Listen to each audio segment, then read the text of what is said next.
Welcome to the Digital Marketing Insights podcast, brought to you by Brightside Digital.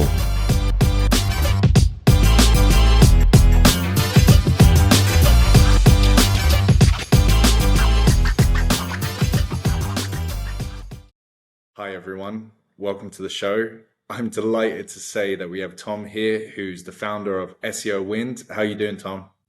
Great. Thank you, Tom, for the invite. I'm really pumped here to talk to you. It's really nice to see you, and thank you for the invite.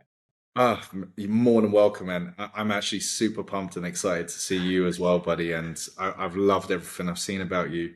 So, Tom, let's just start off the top for our audience. Can you tell us just a little bit about yourself and what you're up to? So basically, I've been a founder for the last decade. I'm a serial founder, and throughout my life, I tried to merge a couple of skills together. Because I was the chief growth officer of the previous company that I founded with a couple of other people, and we grew the company into customers in over 100 countries. And the whole thing that I did for years was generate traffic and generate revenue for the company. So I thought okay, we built a lot of organic traffic in the previous company. So we wanted to build another tool that will help out copywriters to create content that ranks. But to do that, we needed the data. So we created a tool that was able to get the data similar to Ahrefs or SEMrush, but merge the gap between content writers and the data, because it's really difficult for them to understand it. So we created SEOwind that was able to get this data and create briefs. And as you probably know, GPT-4 happened in the meanwhile. So we noticed that briefing a human is no different than prompting AI. So we started to actually write articles, but based on research that we did. So this is what we do currently. We have a SaaS tool that helps to write articles, quality articles, based on research from SERP results. And yeah, this is what we do. So you live and breathe SEO. For anyone listening, and I've seen your credentials, but can you give me an example of how long you've been in SEO? What do you think is the current landscape of SEO at the moment?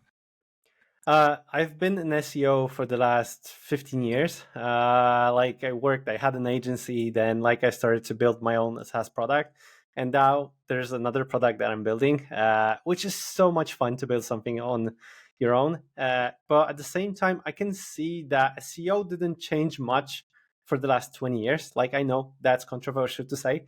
But it was always about bringing the best quality to the end user, because Google wanted to get the best answer to the people possible. They got better with being a better referee, but the quality that we have to bring is kind of the same idea. So we started to write bigger posts throughout the time, but it's still about being helpful. Even Google says helpful content is the king. So we just need to find a way to build as helpful content as possible to best answer the questions that people have. And this is probably the biggest problem. An AI can help us with that. Yeah. And actually, at the time of recording, Google in the last couple of days have just announced that they're going to only allow rich snippets to authoritative sites. Now, it's all still up in the air a little bit around how they're going to go about that. But is that something you're focusing on as a company as well? Do you try and optimize for the different aspects, schema, things like this, with your platform and your business?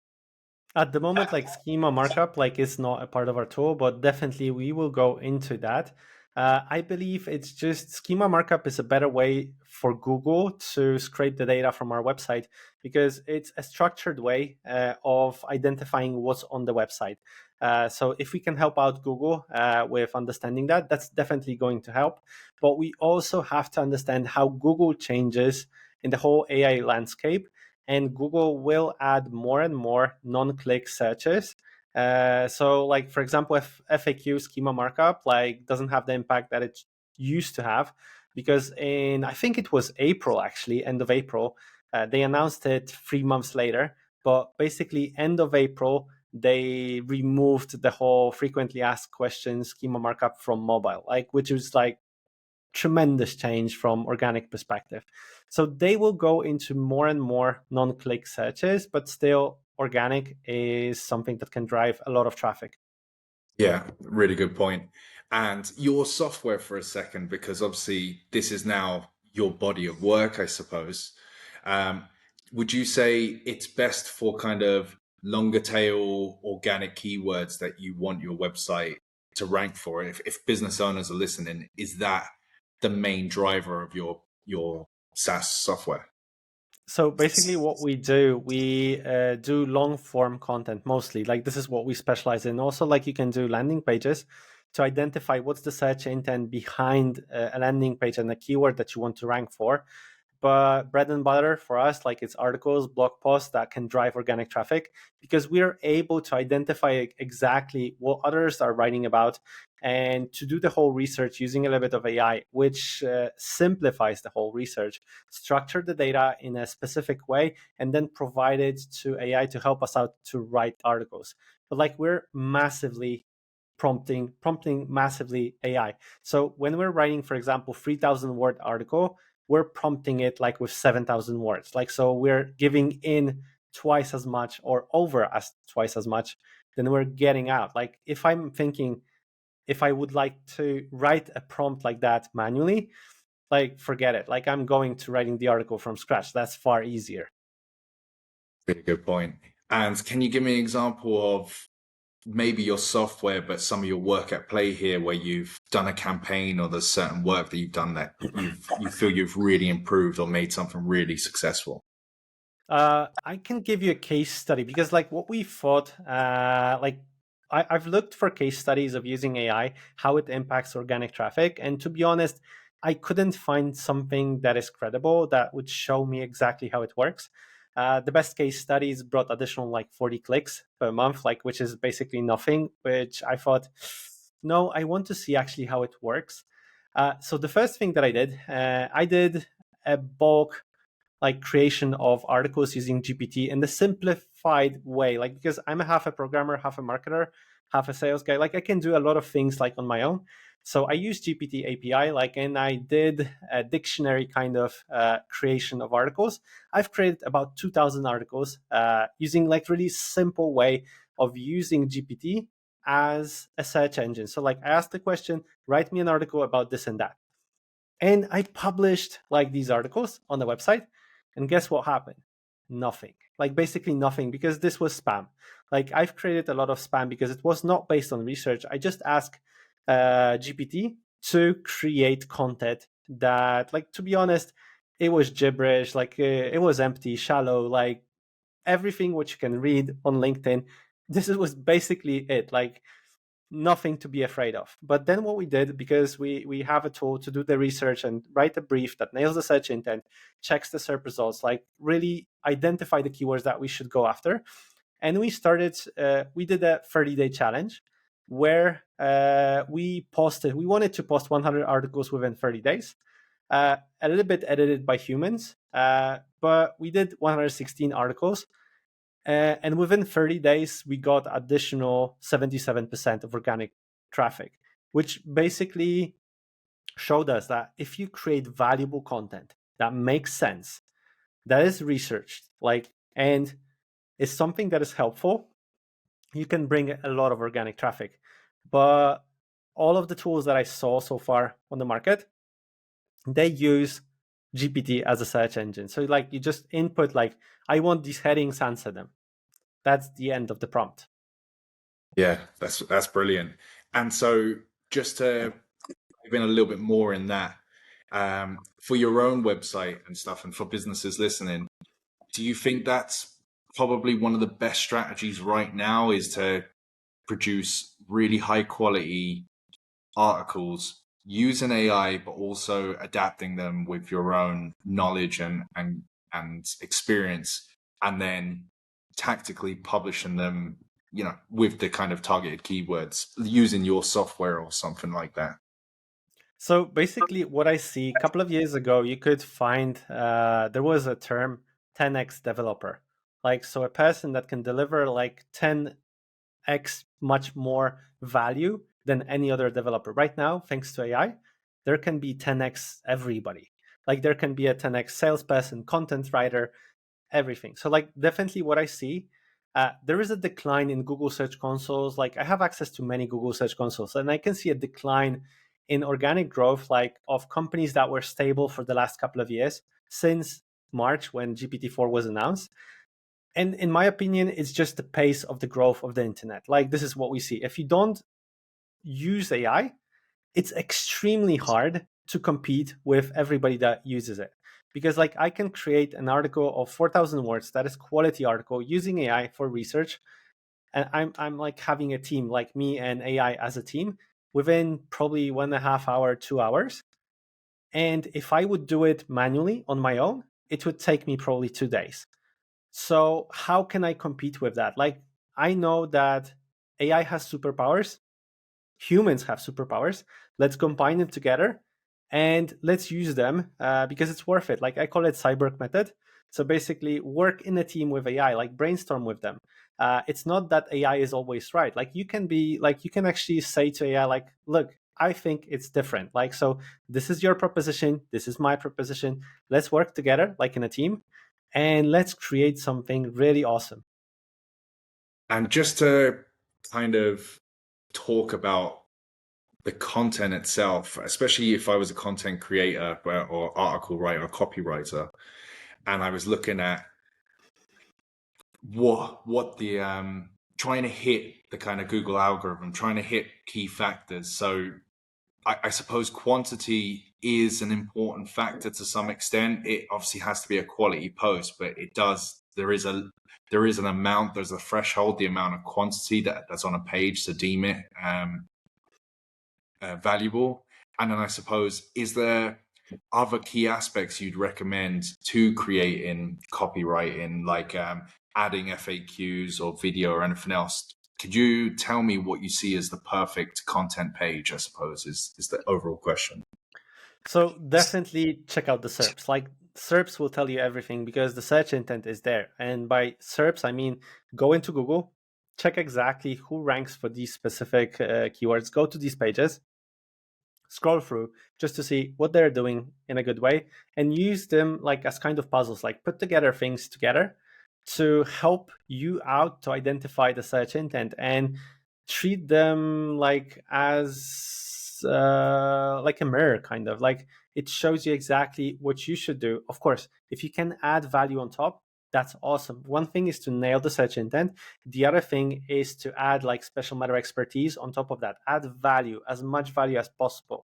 AI will not help you with adding opinions. Like AI will not talk to your customers and so on. So like if AI creates an article, if you do like quality article using AI, add value on top, like help out AI to create more helpful content. Of course, like do it in a way that the content is screenable. Like if you can add videos, that's awesome. That's additional value. If you can add FAQ, too long didn't read, like, and so on.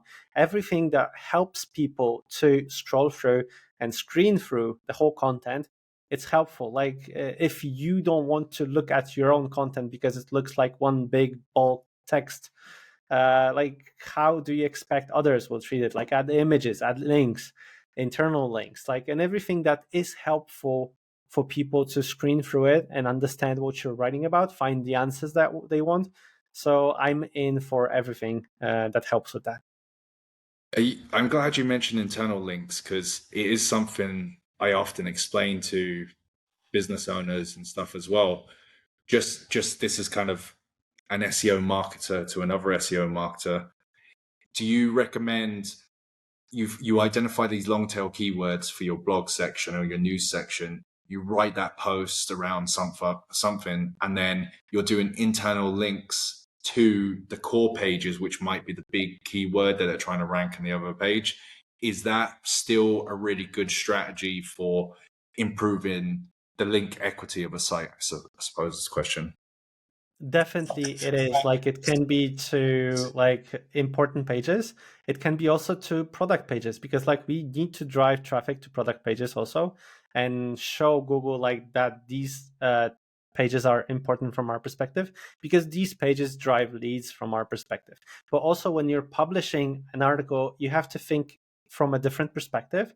So not only the outgoing internal links, but incoming links. So like, to be honest, what you should do every single time when you publish a new article or new content on your page, you not only should think about like where should I point to, but you should also go to your old content and add links to your content that you just published, like to help it out, to rank it better. And definitely internal links is are a map of like how people should go through and understand your page. The best example of internal linking, like properly done internal linking, is Wikipedia. Just go there and see like how they did it. They did it in an amazing way. Lots of references, lots of links explaining more about particular keywords. Yeah, I'm completely with you. Really good example as well. To focus on your day-to-day a little bit more, Tom, is there any particular softwares you use daily away from your own, of course, that enhances your role? So like definitely I'm in love in ChatGPT. This is like something like my best friend that I talk a lot. So I'm Yeah. trying to be nice to it as much as possible, because like I treat it as a teammate. Like it's not a tool for me. It's actually my teammate that I'm working with. We sometimes argue, like we sometimes like brainstorm. But like what I like to do is I like to add to ChatGPT as much data as possible, because you have to understand that ChatGPT is not a search engine. It was trained on a like amazingly big data set, like almost the whole internet, let's say, although I'm not right here. But it doesn't mean that it has this all data inside. Uh, it has the logic behind it. So like definitely I'm like using a lot ChatGPT, but I also like I'm a data guy, so I love to go into Ahrefs, SEMrush, just to identify the keywords that I'm looking after, like just to see like how I'm doing. I'm KPI driven, so like I'm really close to the data. So these are the best tools that I'm using on daily basis, and I'm just trying to amplify like and combine them all together to get even better results. Love it. And in terms of new information and insights, you're well versed. Where do you normally go to get the latest updates, especially in SEO, I suppose? To be honest, like as I mentioned in the beginning, like there's not so much new stuff in SEO. Like in my opinion, SEO didn't change in the last 20 years. Uh, of course, there are like some new things like Google announcing that they will not go with FAQ anymore, or like, but these are like small things. If you create quality content, you don't have to even think about Google updates. Like think about like the value to the end user. Like stop thinking about like some small things, small changes. Your traffic will go up and down. Like that's normal. But if you focus on the quality, you don't have to think about all the algorithm changes, like and the whole SEO storm that is happening right now. Because you will be able to deliver the quality that Google is expecting. So I try to read a little bit on LinkedIn, but for me, that's enough. Brilliant. And is there any particular areas you're looking to upskill yourself at the moment, Tom? Is there anything you're looking into? I'm still thinking like I'm a half a developer, but like in my opinion, like I still would like to learn more into machine learning, because right now the data is the king. And if we only find like a way to use this data with combination with AI, that will be magical. Like, and it doesn't matter like what kind of tools we will build or what kind of tools we will use. We will have to feed AI with data, but we can only do it by using programming. Like at scale, it's like extremely hard to, for example, cluster out the whole data set that we have, like all the keywords in the world, like into vectorizing them and clustering them out, like and combining them together. By using programming, this is what we can do. Because what I see right now, what's happening, like we're all like overwhelmed with ChatGPT. In my opinion, ChatGPT is a phase that is happening. But what you can do through API to like GPT this is amazing. And most of the tools that will be built at the moment will be tools that will feed GPT with proper knowledge for proper task, like for a certain task. So for example, if I would like to do taxes, this tool will do taxes for me because it will provide like some sample of my, like the income that I have, and also provide to GPT the law that it has to do taxes based on. If you go to medical things, like it will provide with some sample medical issues that other people had, and also a question from you about like what is your thing, what is your problem, if and so on. Like, so there will be a lot of tools that will focus on feeding ChatGPT with knowledge that we need for this specific task. Yeah, you've some brilliant ideas there. Like you're kind of creatively making me think. Check out my taxes, asking ChatGPT about the benefits and cuts and stuff. And so, But look out for that, because if you just ask ChatGPT question like that, it will hallucinate. It will create you like a lot of ideas that are just false. If you provide it with a proper knowledge, additional, like on top of the ask, this is where the magic happens. Because like in my opinion, when you're prompting, 1% of the whole prompt is the ask part.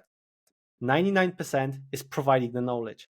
If I can provide like 20, 30 pages of knowledge when I'm asking something, that's far more contextual than the data set that AI was trained on.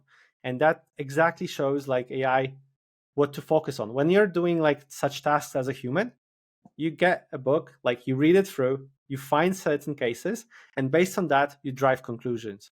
And AI is just the same.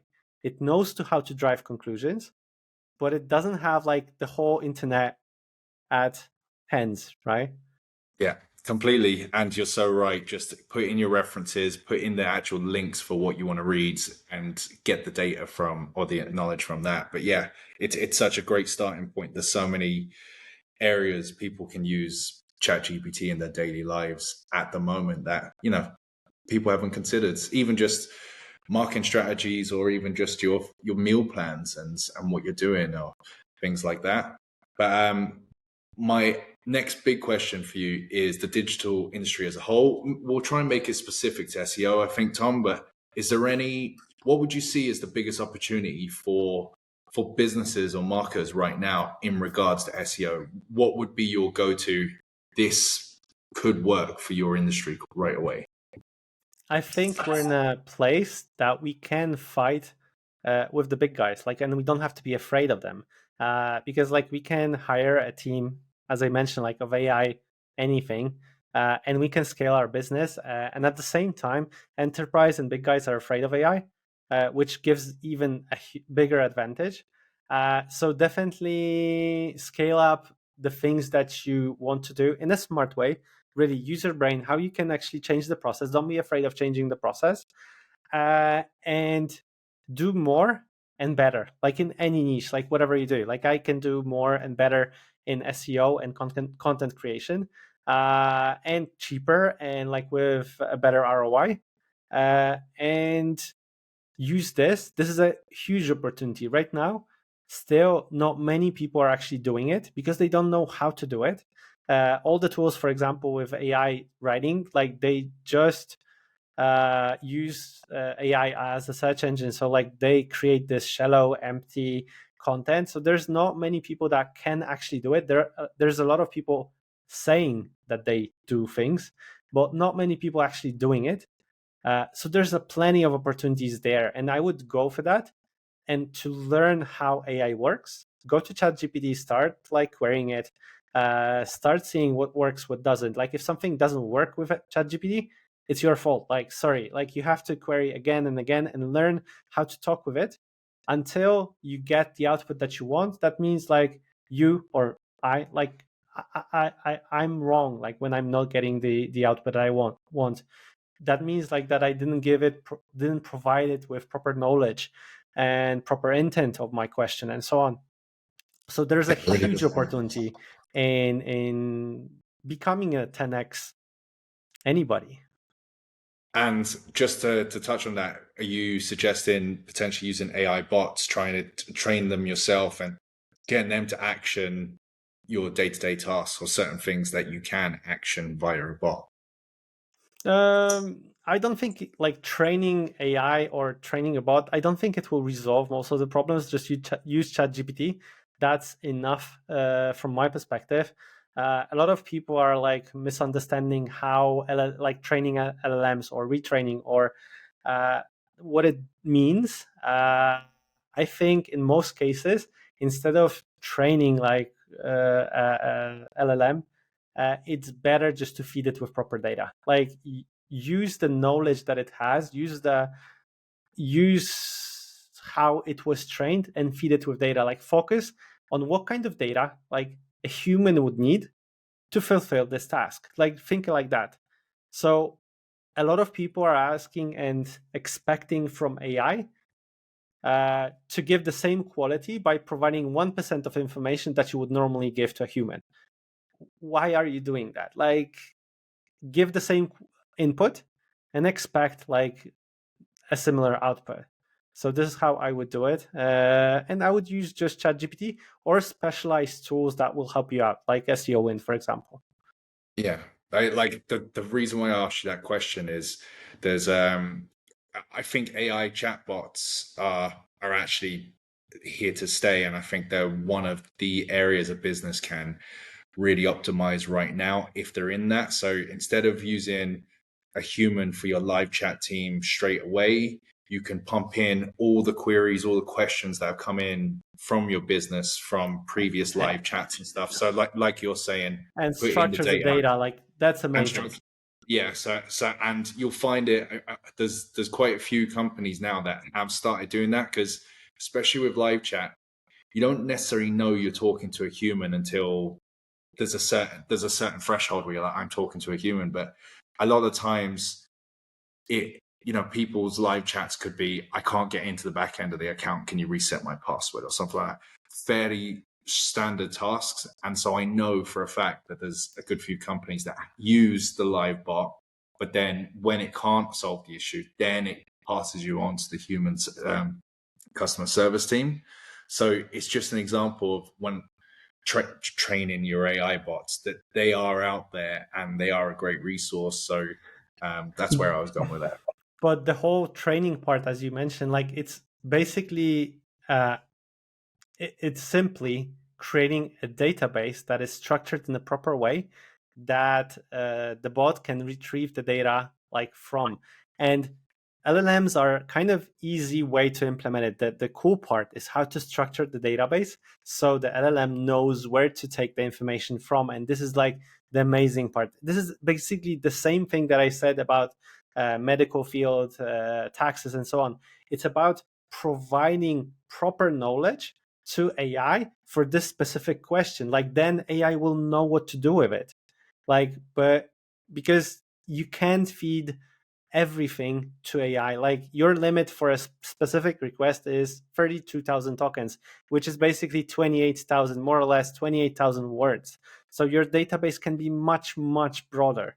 Like, and when a chat happens, like the cool part about the tools that you're talking about is that they have this data set structured in a way that they can provide it to LLM to drive conclusions and answer the person in the proper way. And the amazing part is how the database is structured to provide the proper knowledge. And that's the cool part. Really good, really good. And lastly, Tom, unfortunately, I'm going to have to ask you the last question of the show, which I end every show on, which is, if you could bottle up one personality trait that you have yourself that you could pass on to others, what would it be?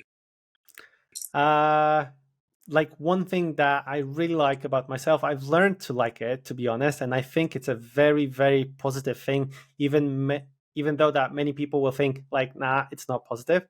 I like to make mistakes. I really love to make mistakes, actually, because I don't like to do them twice. This is something that I really hate. But if I do mistakes, that means I'm trying. And if I'm trying, I'm learning. And the people that say like, oh, I don't make mistakes, I never do them, like, sorry to say that, but like you're basically not even trying. Because if you're not making mistakes, uh, uh, then you're not trying things at all. So like be bold, try to do new things, and don't be afraid of making mistakes. Mistakes are good. because that means that you're growing and you're trying new things. Don't do the same mistake twice. Learn from them. But unfortunately, it's easier to learn from your own mistakes than somebody else's mistakes. This is how it is. I would love to learn from somebody else's mistakes, but like far better, I'd say do them on your own. Really well said and great answer. Tom, if anyone wants to find you, check out your software or anything else, how can they find you and how can they check out what you do? Go to LinkedIn for sure, like find Tom Winter. And like if you want to talk, like I'll be happy to answer anything that you want. Like if you want to brainstorm about something, I'm happy to talk. And if you want to check out SEOwind, just go to SEOwind.io and see how it works. Like I'm very happy to share like with you the tool. Yeah, love it. Thanks so much, Tom, for doing the show. And thanks everyone for watching, listening, everything else. Thanks a lot. It was really nice to be here.